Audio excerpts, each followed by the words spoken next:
এগুলো কি গাইস ভাবছেন? সেটাও আমিও ভাবছি, এগুলো কি এই রকম শুকনো শুকনো পাড়া গাছের ডালে কি লেগে আছে? এক প্রকার ছত্রাক না পোকার মতন লেগে আছে, সাদা সাদা। এইটা হলো town school. Town school entrance main gate. সিরিস গাছ থেকে, মানে সিরিস গাছের ডগাগুলো থেকে ভাঙছে এই ভাইগুলো, এই ডালগুলো থেকে ভেঙে নিচ্ছে। আমি জিজ্ঞেস করলাম, বলছে এগুলো নাকি আলতা হবে।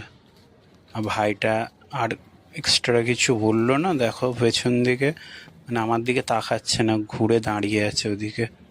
আমি এটাকে দেখলাম রীতিমতো, এটা কি ছাড়িয়ে দেখি তো। তো শক্ত একটু রং পাড়া লাগলো হাতে। অ্যাকচুয়ালি এটা অন্য কিছু, ওরা বলবে না, মিথ্যে কথা বলছে, এটা আলতা। জানি না, ওরা আসল কথা কেউ বলে না গাইস। ওরা কি করবে, আমি জানার চেষ্টা করলাম কিন্তু বল